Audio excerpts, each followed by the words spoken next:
जय जगन्नाथ शुभ सकाळ आपण मानकर दिनटी शुभमय हेउ मंगलमय हेउ मु देवाशीष पाढ़ी आपण मानक आमर Shri Gopal Krishna astrological YouTube channel को स्वागत जनाऊँगी। आज विशेष तथ्य उपस्थापन होची एप्रिल 2025 धनु राशि मासिक राशिफल। तेबे चलतु धनु राशि जन्मित व्यक्तिविशेष मानक पई एप्रिल 2025 मासटी किपरि कटिबो से उपरे आलोचना करिबा।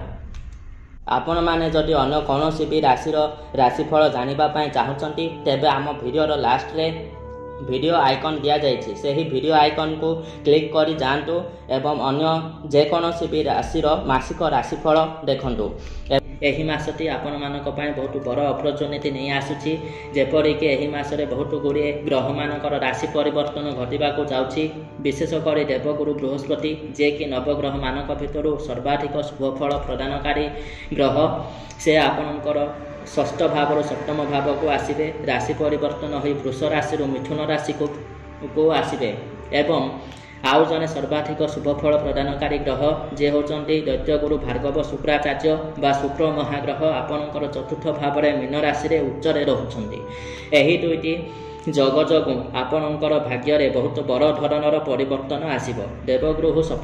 देवगुरु बृहस्पति सप्तम गृह को आसवा फल आपणकर वाणिज्य व्यवसाय क्षेत्र में बहुत अधिक शुभफल प्राप्त होब। वाणिज्य व्यवसाय क्षेत्र में आशा ठारू अधिक शुभत्व पाइबे एवं जेकोसी भी नूतन व्यवसाय क्षेत्र में अर्थ विनियोग करी सेथिरु आपण लाभवान हेबे।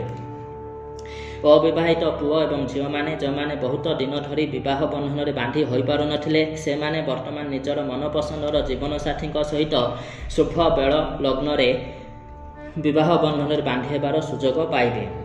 एहा सहित जो मैंने निजर कैरियर पाई बाहर को बा विदेश को जीवाई चिंता करुथिले किंतु कौनसी कारणवशतः जाई पारु नथिले से मानक पई शुभ समय आसी जाइछि।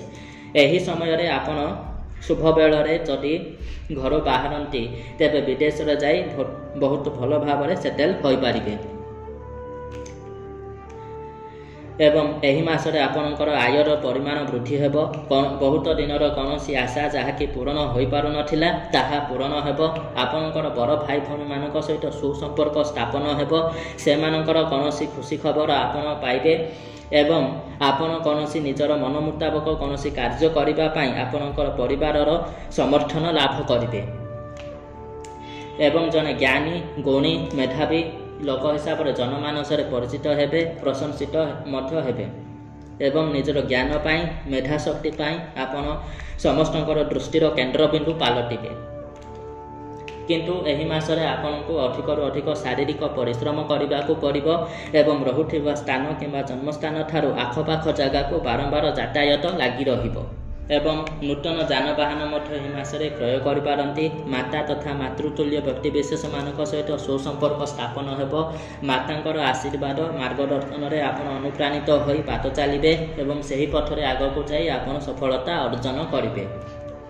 जो माने निजर मातृभूमि पाई किछि काम करिबा पाई चाहुचंती एवं निजर मातृभूमि पाई कार्य करूछंती से माने वर्तमान सफलता पाई कृतित्व अर्जन करिबे। जदि कौनसी नूतन गृह किंबा जमी क्रय करिबा पाई चाहुचंती तेबे एही मासरे क्रय करिबा आपणक पाई अत्यंत शुभजनक रहिबो। मासटी भलरे जाउथिबा हेतु कौनसी भी प्रतिकारर आवश्यकता नाही एवं ए पर्यंत जदि आपण आमर चैनल को सब्सक्राइब करि नाहंती तेबे आमर चैनल को सब्सक्राइब करंतु लाइक कमेंट दियंतु।